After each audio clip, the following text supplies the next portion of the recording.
llegado al segundo y último día del cuarto encuentro regional de mujeres, lesbianas, travestis y trans del centro de la provincia de Buenos Aires.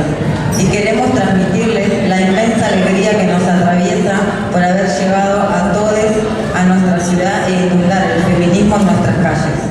Celebramos este encuentro que nos va a permitir visibilizar en azul nuestras militancias locales y regionales y tejer redes afectivas, sororas y fuertes.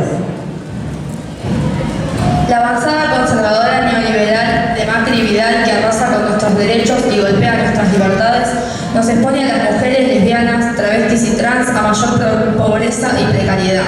Ante esto, la organización colectiva es una necesidad para resistir y vencer juntas y juntes contra el capitalismo machista, patriarcal y heteronormativo.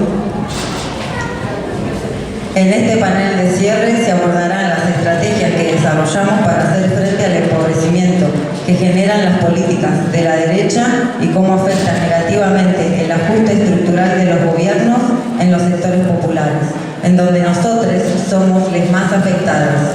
El acceso de las mujeres lesbianas, travestis y trans a las oportunidades de sustentabilidad económica está siendo cada vez más ajustado, lo que impacta en el ejercicio de otros derechos como la educación, la cultura, la salud, la alimentación, la vivienda digna y la participación política.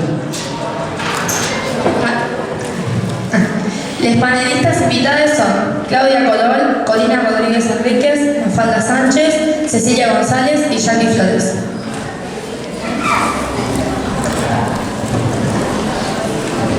Bueno, buenas tardes. Quiero comenzar agradeciendo la invitación a ser parte de este encuentro, a ser parte de la conversación de esta última mesa. Y bueno, quería básicamente contribuir con 2 o 3 reflexiones en torno a lo que el título de esta mesa nos propone, que es pensar la feminización de la pobreza en épocas neoliberales. Entonces quería reflexionar o compartir con ustedes unas reflexiones en torno a esta idea, a las características de estas épocas neoliberales y a qué significa la feminización de la pobreza y qué implicancias tiene. Cuando hablamos de neoliberalismo, de neoliberal, la idea de neo nos refiere a algo nuevo, lo liberal lo podemos asociar a la idea de libertad. Entonces yo me preguntaba, ¿pero de qué nuevas libertades estamos hablando en esta época?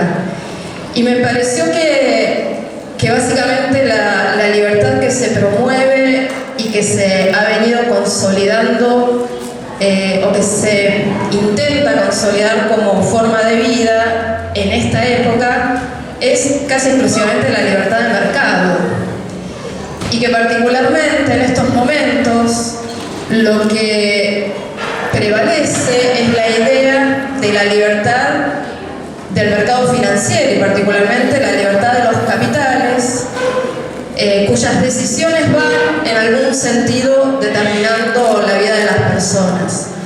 De hecho, hace una semana tuvimos un evento electoral, que parece que fue hace un mes, pero fue hace una semana, y la principal preocupación, una vez conocido el resultado de las PASO, era cómo iban a reaccionar los mercados, con una especie de eufemismo, ¿no? Como si los mercados no fueran en realidad actores económicos concentrados que toman decisiones en la búsqueda de beneficios propios y de intereses propios que muchas veces no solamente no coinciden, sino que entran en disputa con los intereses, las necesidades y los deseos de las personas. Entonces me parece que esta época neoliberal, básicamente de lo que nos habla, no es de una época nueva, sino de una etapa particular del capitalismo, donde lo que prevalece es el capitalismo financiero y donde los actores económicos que transitan en los mercados financieros van determinando la vida, las posibilidades de vida de todas las personas. Y el capitalismo, porque en definitiva estas épocas neoliberales de lo que se tratan es del capitalismo en esta expresión extrema, el capitalismo también usa otros eufemismos de la libertad. Un eufemismo de la libertad que utiliza el capitalismo es la de la libertad de trabajo. En principio y teóricamente en el capitalismo no trabajan los esclavos y las esclavas, sino que el capitalismo se organiza mediante la interrelación libre del capital y el trabajo y la fuerza de trabajo. Pero justamente las condiciones que va imponiendo el capitalismo va transformando esta libertad en una obligación. Cuando todas las dimensiones de la vida se mercantilizan, cuando para acceder a todo lo que necesitamos y deseamos tenemos que pasar por el mercado, cuando los mercados además se monetizan y para acceder entonces a lo que necesitamos y deseamos necesitamos ingresos monetarios, esa supuesta libertad de trabajo se transforma en una obligación de trabajar, en una obligación de trabajar para conseguir un ingreso monetario que nos permita satisfacer nuestras necesidades y deseos. Y esa obligación de trabajar se va volviendo cada vez más contradictoria, en un contexto donde la posibilidad de conseguir un empleo se vuelve cada vez más difícil, donde las condiciones de los empleos son cada vez más precarias y por lo tanto cada vez resultan menos suficientes para garantizar el acceso a los bienes y servicios que necesitamos y deseamos. Y me parece que hay dos cosas relacionadas con este eufemismo de la libertad de trabajo. Una es que para que exista todo este trabajo libre que el capital necesita para que el capitalismo funcione, hace falta también un montón de trabajo que no es reconocido en el mercado, que no es remunerado, que no es protegido socialmente, que es el trabajo de reproducción cotidiana de la vida, lo que venimos llamando trabajo doméstico y de cuidado no remunerado. Y el capitalismo también nos obliga, y nos obliga fundamentalmente a las mujeres, a seguir haciendo este trabajo no remunerado gratuitamente, en condiciones también de mucha precariedad, y disfrazando muchas veces este trabajo no remunerado con la idea del amor, ¿no? Este eslogan político que venimos utilizando. No es amor, es trabajo no remunerado. Es trabajo no remunerado que puede involucrar amor y muchas veces lo involucra, pero es muy importante para nosotras visibilizar que se trata de trabajo no remunerado, que se trata de trabajo que seguimos haciendo mayormente las mujeres y que se trata de un trabajo imprescindible para que este sistema funcione como funciona, porque la principal función del trabajo no remunerado es producir fuerza de trabajo. Y el otro punto que me parece asociado a este eufemismo del trabajo, de la libertad de trabajo y otra idea distorsionada de libertad que se viene también imponiendo en esta etapa del capitalismo neoliberal, es la idea de la libertad de emprender. Y esta promoción del emprendedurismo y esta promoción de formas de trabajo remuneradas que nos hacen creer que somos dueños de nuestro tiempo, que somos dueños de la actividad que hacemos, lo que en algunas miradas se viene llamando la uberización, ¿no? Refiriéndonos a esta aplicación Uber que se plantea como emprendedores libres que usan su tiempo, usan su pequeño capital y toman las decisiones que quieren y lucran con eso. Esta uberización es la precarización de las condiciones de empleo, es generar condiciones laborales desprovistas de toda protección. Y es también este disfraz que hace el capitalismo disfrazado de la libertad de emprender para esconder condiciones de trabajo, condiciones de vida cada vez más precarias. Y creo que en esta idea de vincular la noción de libertad con estos eufemismos, me parece que el último es esta idea de la libertad del consumo. El capitalismo necesita del consumo porque allí radica parte de la generación de su renta, pero se da la paradoja de que el capitalismo necesita sostener niveles de consumo cuando simultáneamente deteriora los ingresos que garantizan este consumo. Cada vez paga peores salarios y pretende que quienes recibimos esos salarios consumamos cada vez más para poder sostener los niveles de producción, los niveles de demanda y las tasas de ganancia. Y entonces el nuevo fetiche del capitalismo es el endeudamiento. Para poder sostener los niveles de consumo, las personas cada vez nos endeudamos más. Entonces me parece que otro elemento clave de esta época neoliberal es el rol central que la deuda está teniendo en nuestras vidas. No solamente las deudas de los países, y aquí en Argentina eso lo tenemos muy claro y muy vivido, sino la deuda de las personas, la deuda de los hogares y fundamentalmente el endeudamiento de las mujeres, que es imprescindible no para acceder a niveles de consumo extraordinarios, sino para garantizar los consumos básicos que los hogares necesitan para sobrevivir. Y en esta época neoliberal entonces también se plantea esta situación de creciente feminización de la pobreza, todos estos elementos que esta época neoliberal va imponiendo, que tienen que ver básicamente con la mercantilización de todas las dimensiones de la vida y con la precariedad de las condiciones de vida, también muestran una tendencia a la feminización de estas expresiones de la precariedad. El propio concepto de feminización de la pobreza es un concepto que puede aludir a diferentes cuestiones. En un primer momento se usó para referirse a la situación específica de los hogares se decía con jefatura femenina, ¿no? Comandados por mujeres que tenían más probabilidad de caer en situaciones de pobreza. Luego se empezó a ver en la evidencia, bueno, que en realidad esto no era así, y se pasó a hablar de feminización de la pobreza para referirse a la situación que muestran las estadísticas, que es que hay una proporción, que hay mayor proporción de mujeres viviendo en situación de pobreza que de hombres viviendo en situación de pobreza. Pero todas estas miradas refieren a una noción de pobreza que es bastante restringida, que es la noción de pobreza monetaria, es tener un nivel de ingreso inferior a cierto umbral que se considera lo necesario para no estar en situación de pobreza.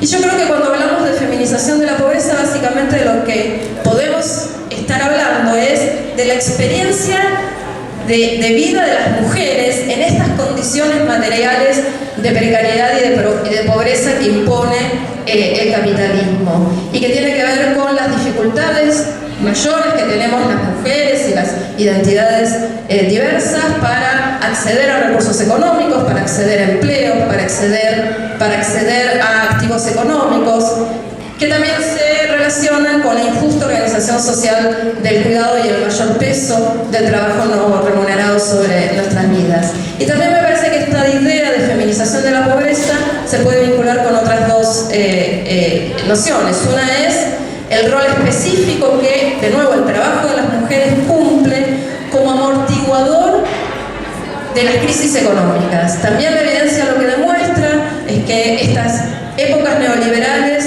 nos llevan a crisis recurrentes económicas y que finalmente es el trabajo de las mujeres el que amortigua los efectos de esas crisis.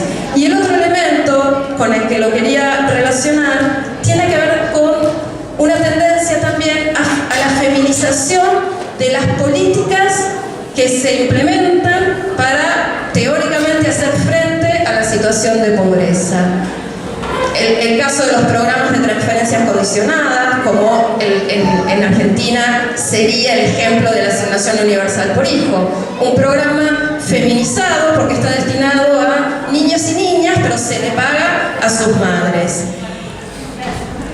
Los programas de inclusión financiera que se promueven como una estrategia para asistir a los hogares a que salgan de su situación de pobreza, y también esta promoción del microemprendedurismo desde las propias políticas públicas. Creo que esta feminización de las políticas tiene varios puntos controvertidos y de tensión porque reproducen y promueven ciertos valores que entrampan a las mujeres. El caso de la UH es bastante claro porque con todo lo bueno que ha tenido la UH de impacto sobre las mujeres y sobre los hogares en donde las mujeres beneficiarias de la UH viven, también impone cierta noción de lo que es, de que para recibir esta asistencia hace falta demostrar que se es buena madre. Las condicionalidades de la UH vinculadas con dimensiones del cuidado, como la educación y la salud, imponen nuevamente dos cosas para mí: que la única manera de poder acceder a ser sujeta de política pública siendo mujeres es siendo madres. Y el segundo elemento es que hay que demostrar que se es buena madre en el entendimiento que el propio Estado tiene de esto. Entonces me parece que este proceso de feminización de la pobreza, de las políticas para la pobreza, también es un proceso de promoción y de persistencia de ciertos valores que desde miradas feministas y alternativas venimos discutiendo. Finalmente, para cerrar, yo diría que estas épocas neoliberales básicamente se pueden entender como la expresión básica del conflicto central de nuestras sociedades, que es el conflicto entre el capital y la vida. La acumulación del capital, que es el objetivo principal del funcionamiento del capitalismo, resulta crecientemente incompatible con la sostenibilidad de la vida. Y en realidad la feminización de esta etapa debiera ser la feminización, o está siendo tal vez, la feminización de las resistencias. Mis compañeras de mesa van a hablar de las resistencias. Yo señalaría solo dos o tres cositas para terminar. Me parece que es importante reconocer que los feminismos vienen siendo el actor social más activo en la construcción de esta resistencia. Que la resistencia no es una resistencia a una época, a la época neoliberal, sino que es una resistencia al sistema, es una resistencia a este conflicto esencial entre el capital y la vida, que no tiene solución dentro de los parámetros de este sistema. Y que estas resistencias se construyen desde la experiencia de vida de las personas y desde los territorios. Me parece que esto nos enfrenta a desafíos y nos enfrenta a dilemas, ¿no? Uno de los dilemas, me parece a mí, es cómo sostenemos estas organizaciones alternativas desde los territorios, desde las experiencias de vida, ya no como resistencias, sino como otras formas de vida, como estas resistencias pueden ir imponiéndose como formas de vida. Creo que otro gran desafío es cómo construimos estas experiencias alternativas como experiencias diversas e inclusivas. Y creo que también otra tensión permanente que tenemos es cómo nos colocamos desde estas resistencias en el diálogo con el Estado y las políticas públicas. ¿Dónde queremos estar y cómo queremos estar? Pero me parece que el camino para enfrentar este conflicto central entre el capital y la vida es el fortalecimiento de estas resistencias desde las experiencias de vida y desde los territorios para enfrentar estos eufemismos de la libertad y en realidad construir una sociedad que garantice las condiciones de posibilidad, no de las vidas que nos obligan a vivir, sino de las vidas que desean ser vividas. Muchas gracias.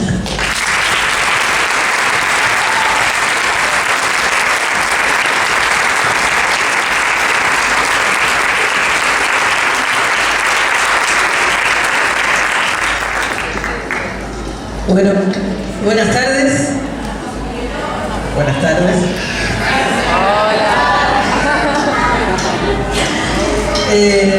Agradezco mucho la invitación para empezar a participar de este espacio de diálogos, de esta previa del próximo encuentro que queremos que sea plurinacional, de mujeres, lesbianas, travestis, trans, bisexuales, no binarias. Y lo agradezco porque creo que es en estos diálogos. Yo estoy muy feliz de estar con las compañeras que están en este panel, por un lado, porque las conozco de muchas luchas, ¿no? Siempre nos matábamos con muchos debates, diferencias, todo, pero le apostamos al diálogo y al seguir construyendo redes y caminos que nos permitan sostener lo que entiendo, y Corina le dijo recién, es el protagonismo de lo femenino en el enfrentamiento a las políticas patriarcales, capitalistas, coloniales. A mi entender, los feminismos no somos una ola de moda, no somos ni siquiera solo algo de la marea, sino que somos un proyecto político diverso, como quienes estamos acá, pero que lo que apostamos es a hacer una revolución, o varias revoluciones. Y no es que pensamos la revolución como el día, la estamos haciendo.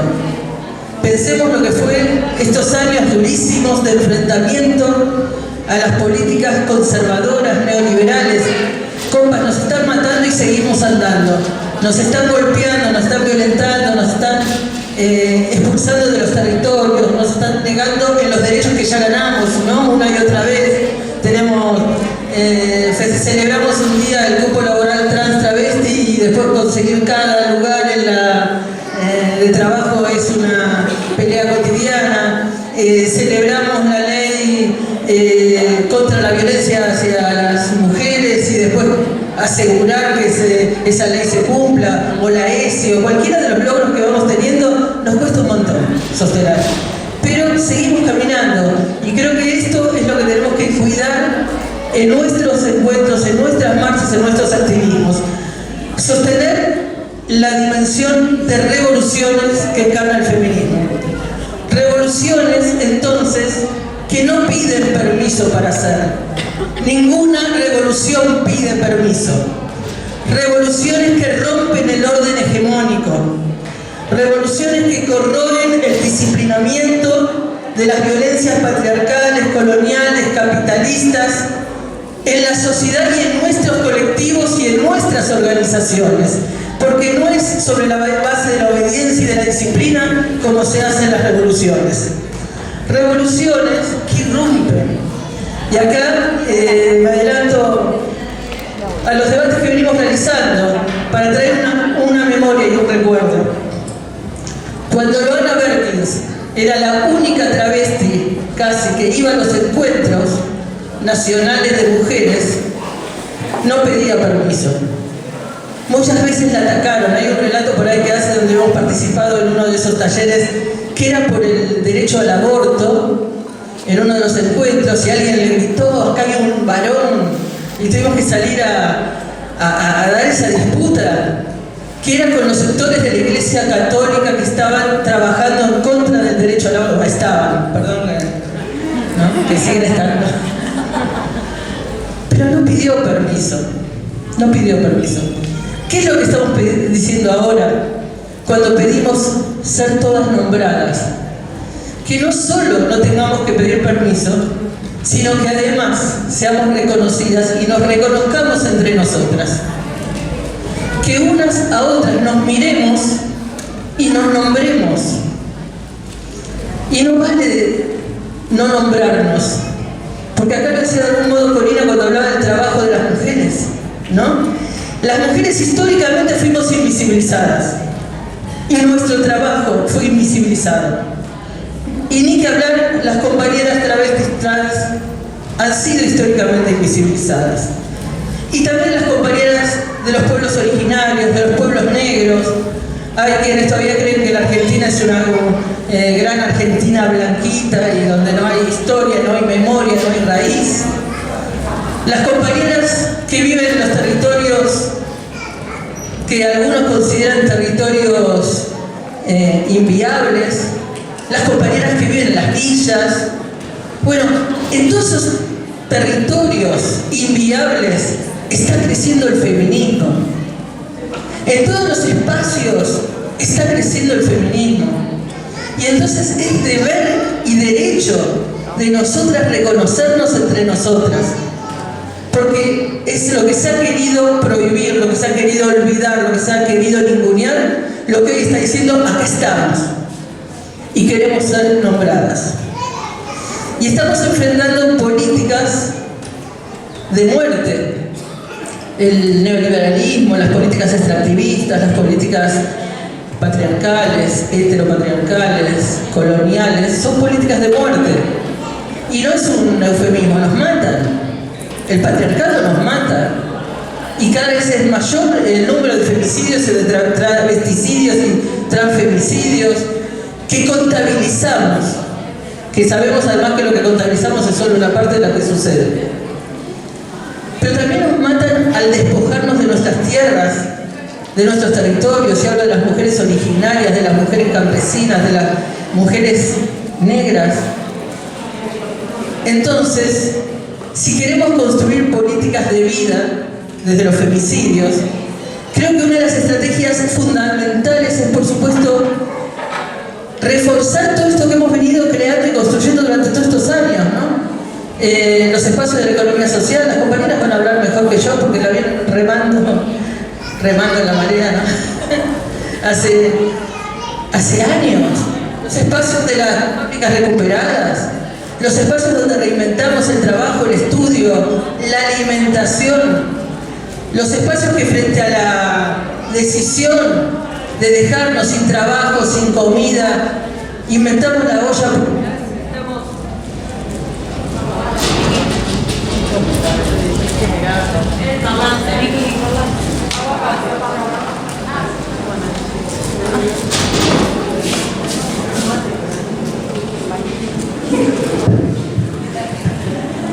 Nos quedamos sin voz. Ya empezaba lo grito.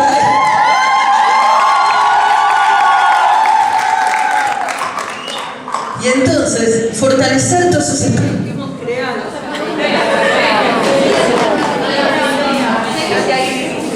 ¿Se escucha ahí atrás? Hay que enchufarlo, Vicky.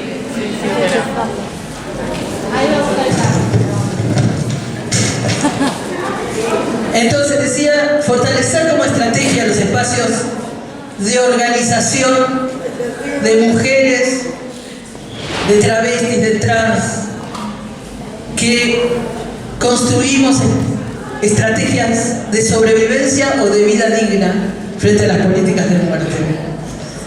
De vida frente a las políticas y a las violencias, porque tenemos también que discutir más, a mi entender, que el patriarcado, como el capitalismo, como el colonialismo, son sistemas estructurales que se han fundado sobre la base de la violencia. Entonces no es que la violencia es solo una expresión de tal tipo que es un maldito, de tal... No, son políticas estructurales de opresión, de explotación que se rehacen y que se fortalecen unas a otras. Entonces, ¿cómo hacer? Boca el cable.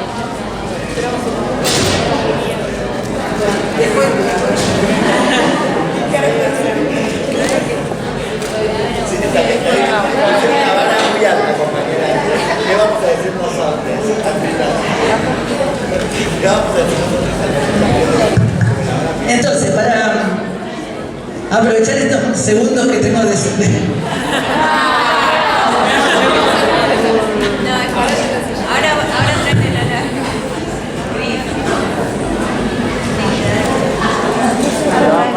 el debate que...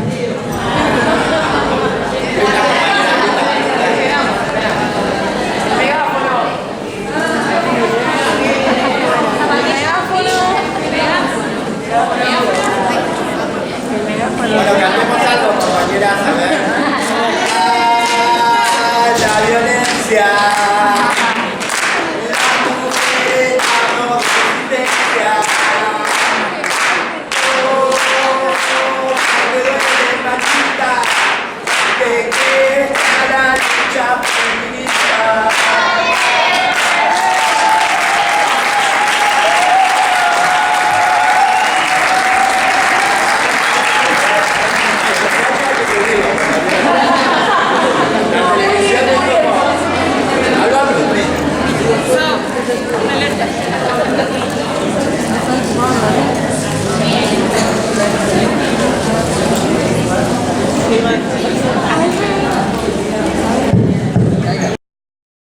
Lo que estamos planteando es cómo generamos estrategias que desordenen el pacto patriarcal, capitalista, colonial.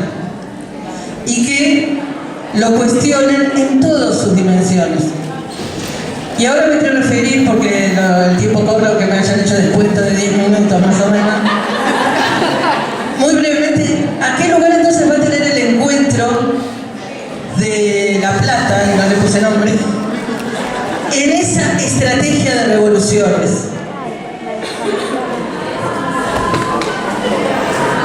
A mi entender, después de las PASO, ¿se acuerdan que hubo unas elecciones hace muchísimo tiempo donde se le dio una paliza al gobierno? ¿Se acuerdan, no?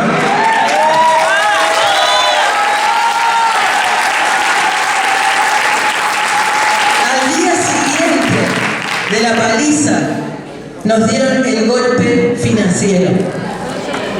Y al día siguiente ya estaba un montón de movidas que decían: cuidado, no salgamos a la calle, no nos movilicemos, no reclamemos por nuestros derechos. Nos acaban de afanar el 25% del salario, todo de golpe así, pero tranquilas, no pongamos la cara, que no nos maten. Mientras se moría un hombre de frío en Ciudadela, si salimos a las calles nos van a matar. Yo creo, compañeras, que si algo aprendimos desde los feminismos en toda esta diversidad, es que cada vez que ganamos fue saliendo a la calle, movilizadas, ocupando las calles, ocupando el espacio público y sabiendo que sí, que nos pueden matar, pero que nos están matando cuando nos quedamos durante siglos sin salir. Y entonces el encuentro tiene que ser un momento de visibilización de la fuerza, de las posibilidades de unidad en la diferencia, de la capacidad que tengamos como mujeres, lesbianas, travestis, trans, disidencias en general, de andar juntas contra el patriarcado, contra el capitalismo, contra el colonialismo, de ir del brazo que sabemos que tenemos diferencias, aunque las conocemos y por suerte tenemos diferencias, porque un movimiento de la amplitud que tiene no podría andar homogéneo, porque además a ese movimiento nadie lo disciplina. Se puede disciplinar a una orguita o una orgota, se puede disciplinar, se puede bajarle línea, pero un movimiento con la diversidad y con la capacidad y la falta de disciplina que tenemos, no por indisciplinada, sino porque hemos hecho de la insubordinación frente al orden hegemónico nuestra revolución, no nos van a poder mandar a la casa. Entonces tenemos que hacer un gran encuentro en octubre, y tiene que ser, a mi entender, plurinacional. ¿Por qué? Porque estamos discutiendo 5 siglos de conquista y colonización, y estamos discutiendo que los estados-nación se levantaron sobre la base del genocidio de los pueblos originarios, del genocidio de los pueblos negros traídos como esclavos, sobre la base del esclavismo, que este Estado-nación, esta argentinidad blanca, se levantó sobre la base de sucesivos genocidios, travesticidios, feminicidios. Porque el tema del colonialismo no es solo un tema de las compañeras originarias o negras. Tenemos que saber que todas las mujeres hemos sido colonizadas y que nuestros cuerpos una y otra vez han sido y siguen siendo atravesados por la violencia colonial y patriarcal. Entonces es descolonizarnos, compañeras, y no ser cómplices de estados-nación que terminan. Sí, está el cuento, ¿no? Sí. Estados-nación que terminan, además, siendo construidos sobre la base del olvido de esos genocidios. Nosotras como feministas, compas, no podemos caer en esas lógicas de complicidad. No podemos. Y yo creo que aparte la mayoría de las compañeras feministas no lo quieren. Yo la verdad que creo y respeto a todas las compañeras que están con posiciones distintas a esta que estoy diciendo. Las respeto porque hemos caminado juntas muchas veces. Y porque creo que hay y se trata de establecer un chantaje sobre la base de la imposición de los supuestos intereses electorales por sobre el andar y el caminar de los feminismos plurales. Entonces, pase lo que pase en octubre, primero hagamos un compromiso de que nada nos divida. Ese es el primer compromiso. Que no se nos imponga ninguna agenda por encima de los debates que tenemos. Y tratemos, como decía, y con esto sí termino, de que entonces el nombrarnos plurinacionales sea un crecimiento, una revolución más, porque pudimos avanzar mucho caminando juntas, sabiendo que la Iglesia Católica y su jerarquía no quería que pongamos el tema del aborto en el debate en los territorios. Y charlamos mucho y lo dialogamos mucho en muchos momentos, porque sabemos que los territorios es difícil, pero sabemos que lo poníamos no por una imposición de un grupo de feministas que traíamos una consigna de afuera, sino porque se iba la vida de muchas mujeres en abortos clandestinos. Entonces, con el mismo criterio, porque hoy sigue el genocidio sobre los pueblos originarios, y si no vayamos a la Patagonia, ¿no? Porque siguen las mujeres invisibilizadas, arrinconadas, se les sigue quitando la tierra en los territorios, porque siguen siendo las mujeres asesinadas, porque cuando hablamos de luchar contra el capitalismo extractivista, recordamos a Berta Cáceres, y recordamos a Macarena Valdés, y recordamos a Marielle Franco, y recordamos a todas las compañeras indígenas negras que siguen siendo exterminadas por este capitalismo blanqueador. Entonces, por todas estas compañeras, por un encuentro plurinacional de mujeres, de lesbianas, de travestis, de trans, de villeras, de piqueteras, de trabajadoras, en todos los espacios, y donde nadie, pero nadie, nos imponga la disciplina y el orden sobre nuestros cuerpos y nuestras decisiones.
Bueno, qué difícil.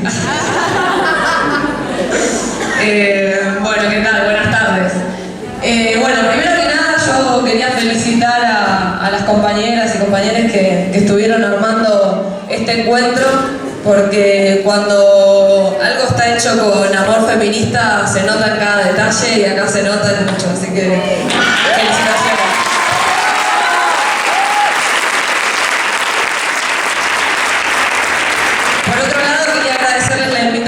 Cuando las compañeras me escribieron, mis compañeras y yo, la verdad que estábamos pasando por un momento bastante difícil en lo personal y en lo político, dejando nuestra organización después de casi 10 años de militancia, y entre muchas cosas que se puede decir, claramente es algo que nos pasó por seguir eligiendo el feminismo.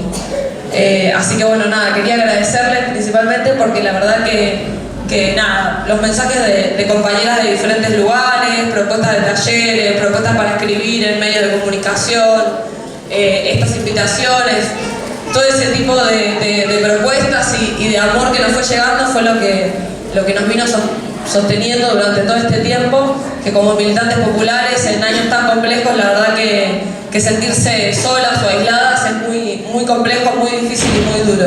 Así que también agradecerles por eso, porque fue otro de esos abrazos que nos da el feminismo, que la verdad que nos fortalece y nos hace seguir adelante.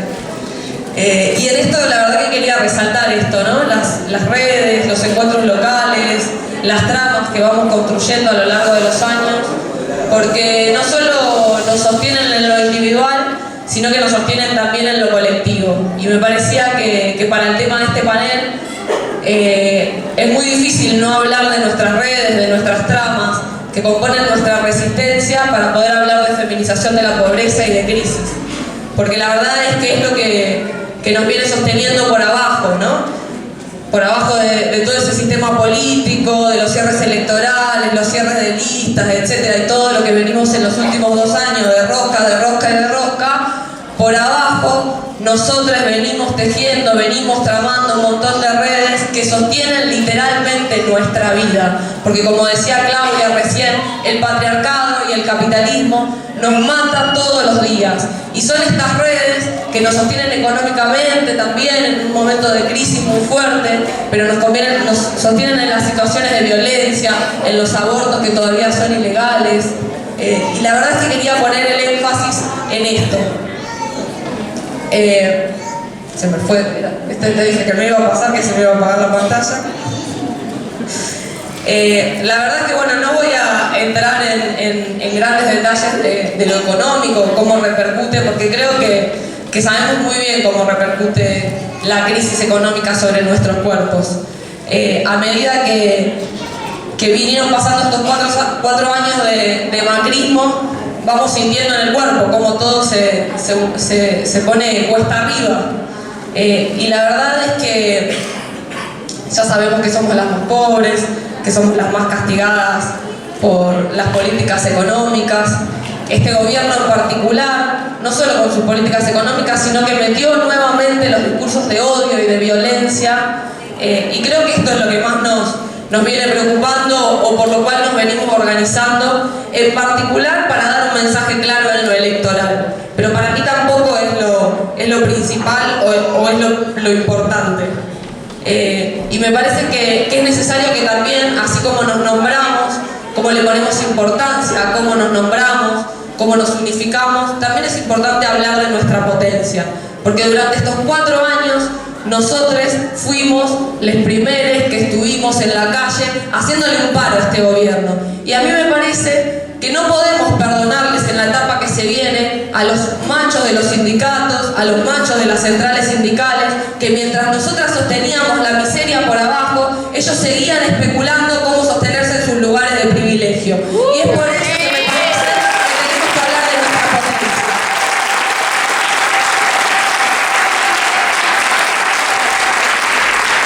Y no solo para los machos de las centrales sindicales.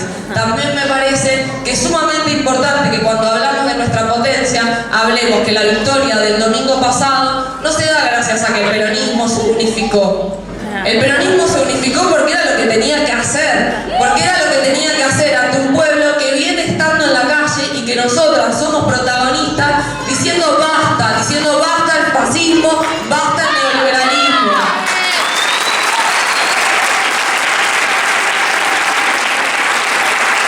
Entonces, compañeros, me parece que lo importante en la etapa que se viene es que trabajemos estrategias, que pongamos, como decía Claudia recién, nuestra unidad por arriba de todo, porque a la hora cuando la política se cierra, nuestra agenda no está ahí, sino es por nosotras. La legalización del aborto, el derecho al aborto, lo pusimos en la agenda nosotras mientras todo el sistema político nos decía que no era importante. Y nosotras sabemos cómo se mueren nuestras compañeras.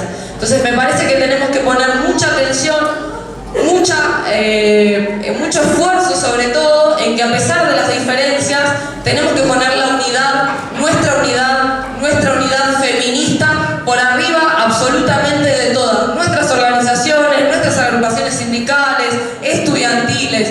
Tenemos que salir a la calle, seguir saliendo a la calle como estuvimos estos 4 años en unidad. Pero en la etapa que se viene, que probablemente haya momentos donde se abre, haya momentos donde se cierra un poco más, nosotras tenemos que estar atentas porque no podemos estar apareciendo cada 2 años o cada 4 años con feministas en las listas. Nuestro campo popular no estuvo a la altura si no fuese por el feminismo y por las trabajadoras y trabajadores de la economía popular, no estuvo a la altura de la resistencia. Entonces, en la etapa que se viene, tenemos que salir a poner feministas en los sindicatos, en los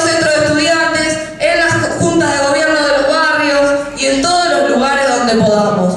Yo quiero que podamos tramar, no sé, yo vengo de una organización que tuvimos muchísimas diferencias con la organización de Jackie. Yo creo que Jackie tiene que conducir la CETER, no puede ser más ninguno de esos compañeros que nunca fue. Seguro a Jackie no le gusta lo que estoy diciendo, seguro. Los sindicatos docentes, no puede ser que sigan habiendo chabones al frente de los sindicatos docentes, por más progres que sean, se tienen que correr, tenemos que estar nosotros. Entonces, compañeras, nunca más al neoliberalismo, nunca más al fascismo, pero nunca más la política sin nosotros. Muchas gracias.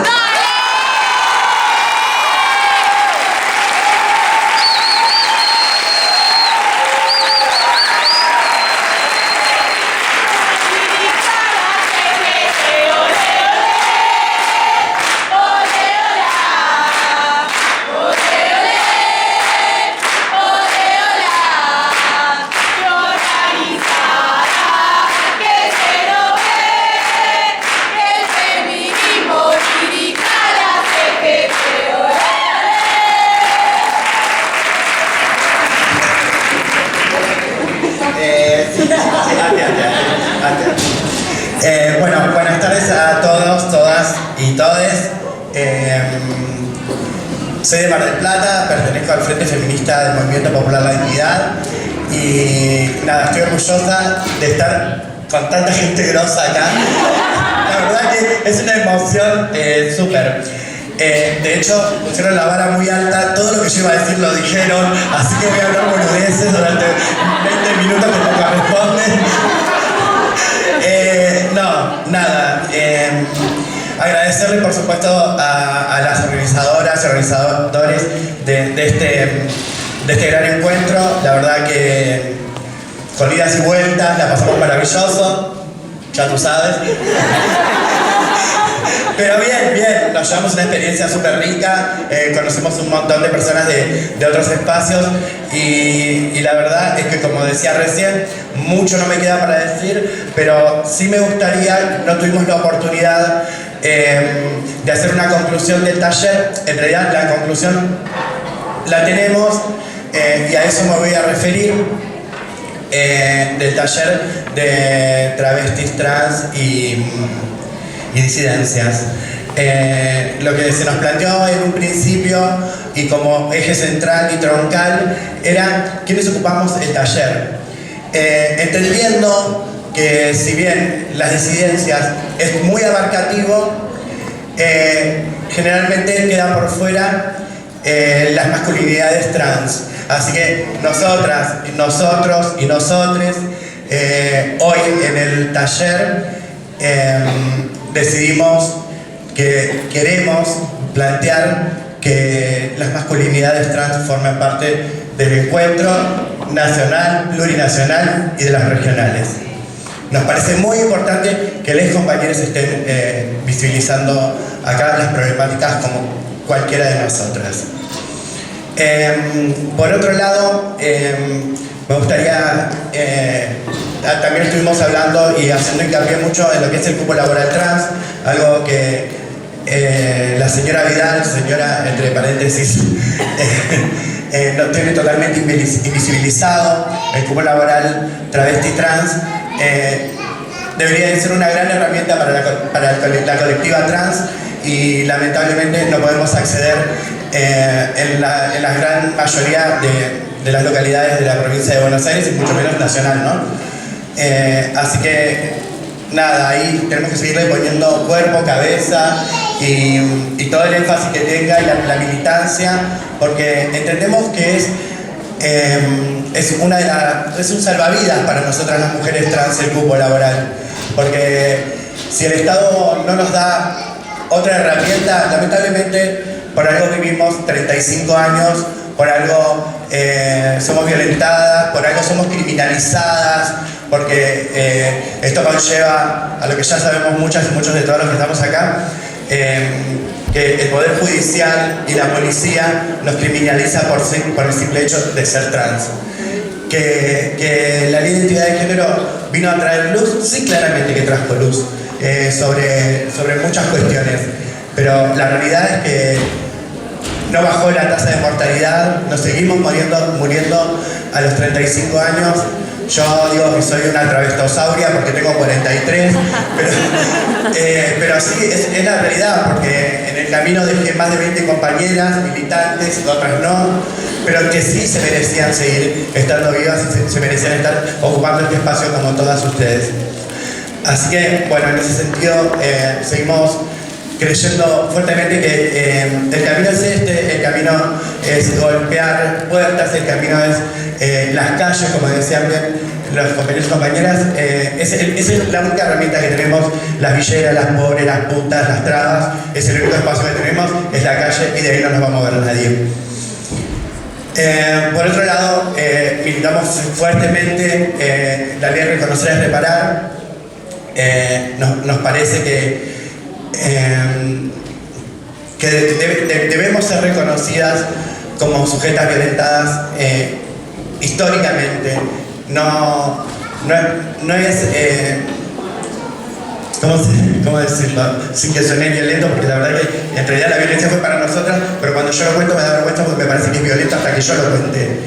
Que fuimos metidas presas por el simple hecho de salir a comprar el pan. Para nosotros ir a comprar el pan era ir al calabozo 15 días.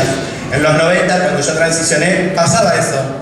Y la ley de reconocer es reparar, nos debe dar una herramienta. El Estado debe hacerse cargo de todas esas violencias que sufrimos durante tantos años, tanto calabozo, tantas violaciones, porque nos violaban los presos, nos violaban los policías, nos violó la sociedad entera, porque violó nuestros derechos, principalmente nuestros derechos y nuestros cuerpos.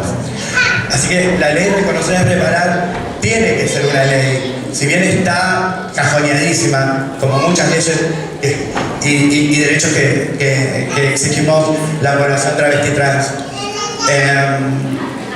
Bueno, nada de eso, me parece que es súper importante que visibilicemos todo el tiempo, que la ley de reconocer y reparar también va a ayudar a muchas mujeres que pudimos pasar los 40 años, pero que a los 40 años ya no servís ni como prostituta, pero tampoco tenés un trabajo formal, o sea, que lo único que te hace es excluirte de todo. La sociedad te excluye, el sistema prostituyente también. Ni siquiera la que sí decide ser prostituta puede, porque el cuerpo no le da y porque el cliente no la elige, y nos cagamos de hambre si no tenemos que salir a vender sustancias y nos meten presas por el simple hecho de eso. Sin ánimo, por supuesto, de decir que está bien de lo que cada una quiera trabajar, ¿no? Pero el Estado nos criminaliza, la policía, el Poder Judicial nos criminaliza. No nos dan otras oportunidades. Lamentablemente ellos nos ponen en una esquina y nada más, eso es lo único. Y el ejemplo de Mar del Plata es tétrico porque la gobernadora María Eugenia Vidal mandó toda Gendarmería a Mar del Plata para que las zonas rojas ya no existan. Pero el cupo laboral tampoco se implementa. ¿Y entonces de qué trabajamos? ¿Qué hacemos las compañeras trans? ¿Qué hacemos las travestis? ¿Qué hacemos las travestis viejas? Porque de eso se trata también, porque las más jóvenes por ahí se pueden capacitar, por ahí pueden ir a estudiar porque ahora tienen más oportunidades. La ley de identidad de género les da la oportunidad de autopercibirse y de estar cómodas en un establecimiento educativo. Pero las viejas, ¿qué hacemos? Nada, enfermas, viejas, morimos a los 30, 40. No hablaba de vos.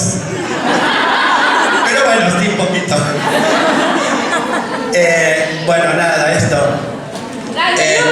También.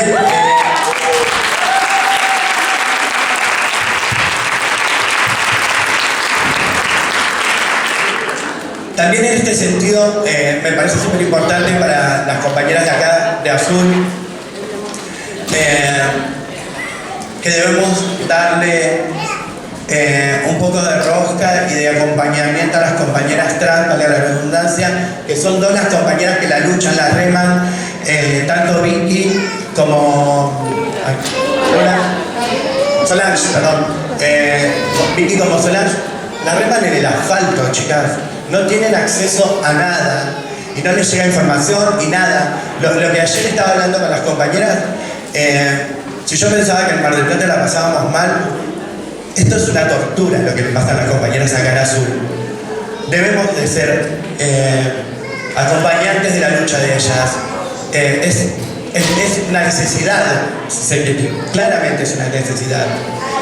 Así que nada, me gustaría que las compañeras militantes de acá como que le demos un poquito de rosca. Nosotras desde Mar del Plata vamos a estar haciendo lo nuestro, lo que podamos, pero estamos lejos, pero igual cuentan con nosotras, pero nos parece pertinente que nos hagamos cargo todas de las trabas de Azul que están tan violentadas por un Estado.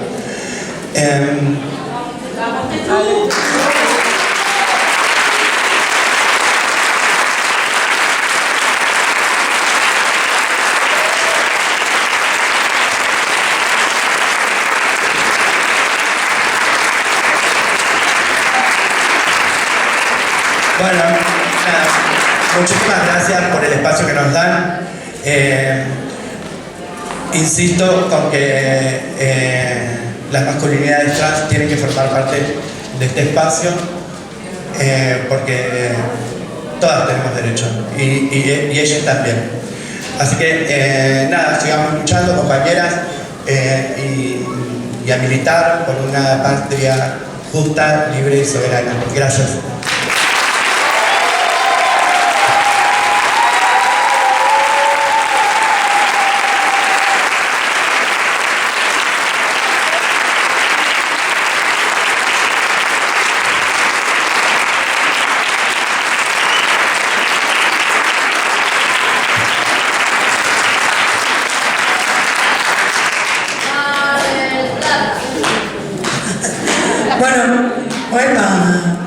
Buenas tardes a todas, a todos y a todes, será a todos. En esta coyuntura, la verdad que celebro cuando las compañeras, porque realmente a veces nos cuesta pararnos desde la alegría que vamos construyendo, porque la realidad es que venimos construyendo algo que es grandioso, enorme. A veces no podemos parar y pensar, no solo mirar para atrás, esa frase que decimos ni siquiera para dar impulso, pero a veces la coyuntura hace. Cuando me llegó el mensaje de que se iba a hacer el cuarto encuentro acá en Azul, la verdad que lo celebré.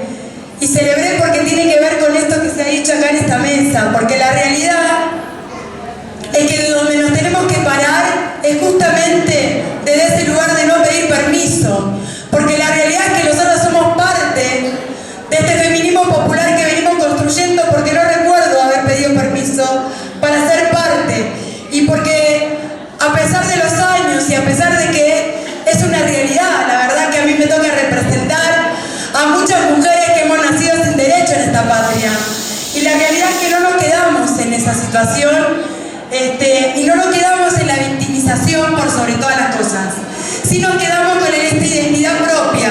Somos mujeres que hemos generado en la gran batalla cultural y en la gran batalla hacia el capital, hemos generado trabajo. Y la realidad es que ahí nos quedamos. Y en esa potencialidad de esa identidad profunda que tiene que ver con el trabajo, ser trabajadoras, es que nosotros no nos permitimos bajarnos la vara. Porque la realidad es que la batalla contra ese capital es grotesco para todas, en general, y para todes, en general.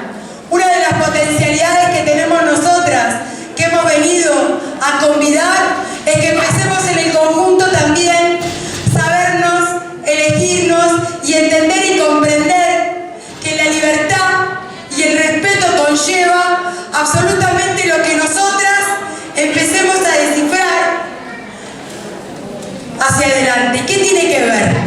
Y tiene que ver con esta identidad, que si bien nos unen muchas cosas, nos separan muchas cosas.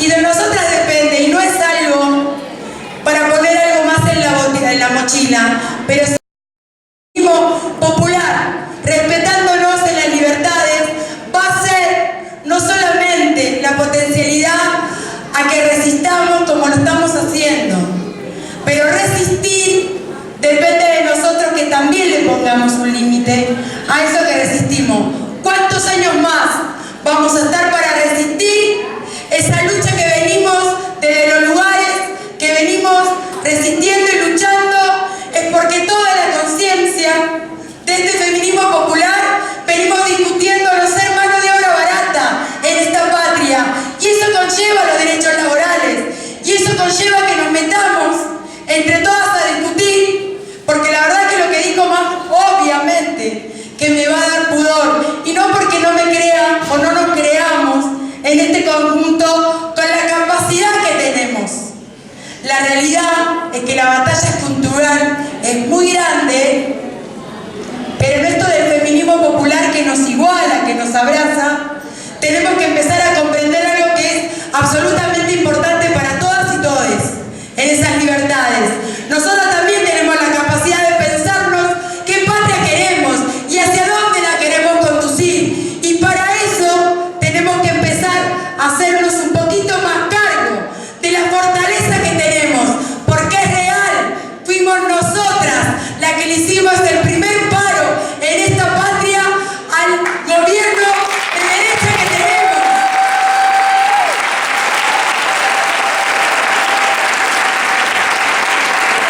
Me da agua.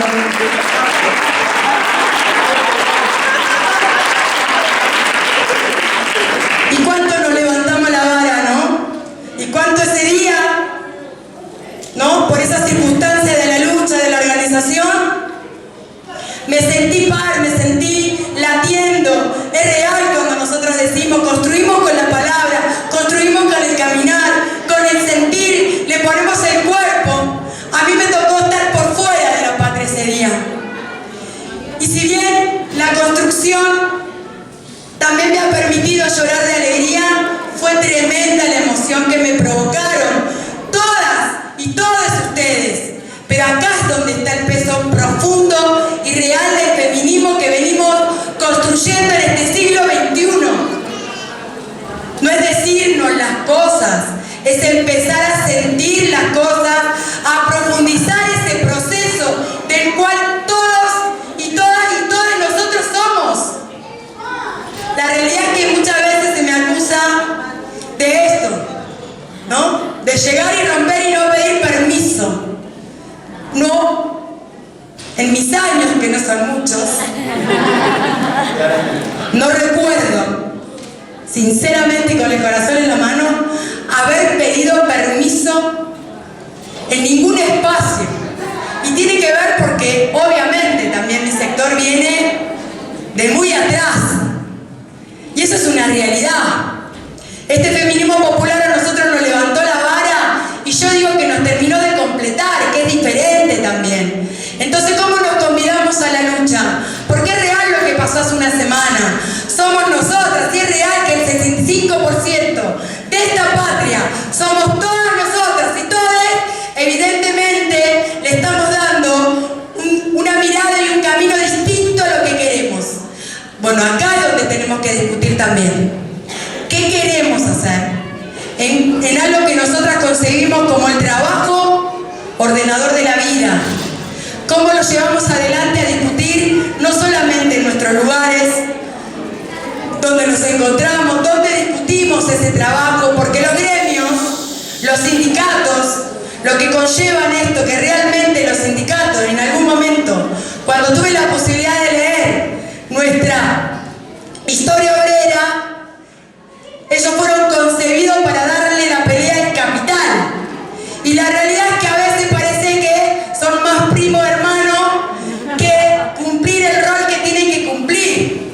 Bueno, esto no es poner más peso a la mochila, es empezar a que realmente nosotras creamos el peso propio que tenemos dentro de esta lucha para darle a la batalla, porque tenemos todas las condiciones para darla. Ahora, con el respeto, porque este feminismo popular construye con todas y con todes. Y este feminismo popular también tiene que saber que hay una consigna muy clara que viene del subsuelo de esta patria y es hasta la última de las nuestras y de los nuestros. Eso tiene que ser una consigna del feminismo popular también.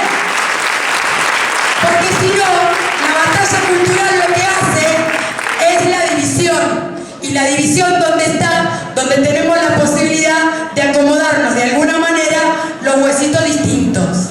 Y acá es donde nos tenemos que empezar a mirar a los ojos y reconocernos que hasta que todos nosotros no tengamos los derechos que nos merecemos, porque son nuestros derechos, nosotras tenemos que decidir qué vida llevar a partir de ese valor económico que nos arrebatan y que tiene que ver con el trabajo. Compañeras, somos el sostén de esta patria, somos el motor de sostener esta patria y nos tenemos que animar a discutir lo que genera nuestro trabajo.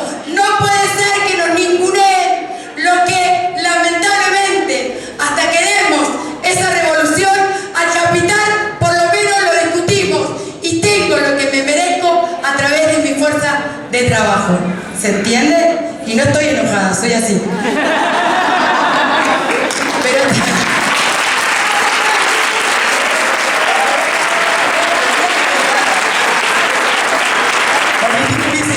estás enojada, permítelo. Obviamente que me lo permito, pero tiene que ver con esta construcción.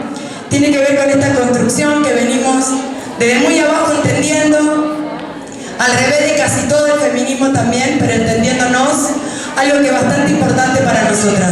Nosotras no solamente somos sujetas de derechos, nosotras somos sujeto político. Somos ese sujeto político que nos tenemos que hacer absolutamente cargo. Y así como no abandonamos nunca estas calles, porque hay algo que el feminismo popular y el feminismo al menos que representamos, la MAFU, yo, ¿no? Digo, hemos hecho agenda a nivel nacional hace 3 años. Hace 3 años que en esta patria se habla del salario social complementario. Y eso es una victoria para todo el pueblo, porque nunca nos bajamos la vara. Nunca nos bajamos la vara. Venimos de la nada, del abismo mismo. Y la realidad es que entender la coyuntura actual tiene que ver con esto que el capitalismo también ha hecho. Que lo dejemos de lado un poquito, que nos corramos de eso, y que tiene que ver con el respeto, tiene que ver con la esencia de donde venimos, tiene que ver con lo que dijo Claudia, tiene que ver con todas y cada una de las cosas que fuimos diciendo acá. Sentirnos patria es lo que nos quisieron arrebatar. Lo que hicimos hace una semana es retomar esa patria que queremos conducir por sobre todas las cosas, entendiendo que construimos con compañeros. Pero la realidad es que la economía popular le ha dado tanto cagazo también a este gobierno, que evidentemente la capacidad que tenemos es de pensarnos desde nosotros mismos, desde ese sujeto político también. Porque por eso pudimos ir al Congreso a fundamentar leyes absolutamente importantes que en algún momento nos hicieron creer que éramos los culpables. Y la realidad es que nosotros somos parte de la solución del camino que tiene que retomar esta patria.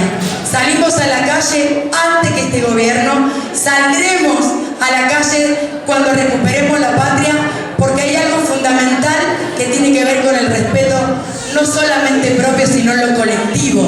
Entender lo colectivo significa que se entienda, y no voy a dejar de pasar para convidarlas. Nosotras las mujeres de la economía popular no hace mucho pudimos presentar una ley, la 6ª ley que nos demandaban, porque la realidad es que a veces, cuando yo digo que cada una a veces pareciera que se acomoda a su cuerpito como mejor puede, la verdad que a la sociedad le cuesta entender mucho la economía popular. Y así todo nos demandaba la 6ª ley. ¿Dónde está la 6ª ley de las mujeres? Y ahí está. La 6ª ley todavía no había salido porque por el respeto que nos tenemos, en letra viva, porque expresa la presentación de la ley en emergencia, en violencia de género, por sobre todas las cosas, tiene la esencia de la mujer de la economía popular. Porque si venimos sin derechos, nacimos en una patria sin derechos, no vamos a oprimir ninguna libertad que nos corresponda a nosotras. Y existe. ¿Y qué tiene que ver? Y tiene que ver mucho con todo esto. Porque por 2 puntos importantes que tiene esta ley, que las venimos a convidar olvidar, porque se tienen que sentir sujetas de derechos también, porque acá no debe haber abismo entre nosotras y nosotres. Es que vamos por la independencia económica y no por una necesidad, sino es un derecho negado, que es el derecho a la vivienda, por esa mujer violentada, que necesitamos que sea libre, que no necesitamos que le tengamos que llevar nosotras ese plato de comida y decirle a ella y a sus hijos qué comer. Compañeras, todo eso es el feminismo popular. Todo eso nos tenemos que hacer cargo, porque no solamente yo represento el feminismo popular. Acá es donde estamos absolutamente todos. Acá es donde nos tenemos que hacer cargo. Por eso las venimos a convidar. Por eso alegremente nos duele el cuerpo con todo lo que hacemos y dejamos de hacer. Un domingo estamos en azul, ayer sábado también, y tiene que ver con esto, con esta gana que tenemos de recuperar la patria, de fundamentalmente profundizar en este feminismo popular, que hay algo que tienen que entender por sobre todas las cosas. A muchas compañeras todavía no las fuimos a convidar. Nos faltan ellas, compañeras. Hasta la última de las nuestras es que corresponde este camino de libertad que nos venimos a construir entre todas. Y por sobre todas las cosas, una mujer no titubea. Cuando una mujer avanza, absolutamente la patria avanza. De eso nos tenemos que hacer cargo.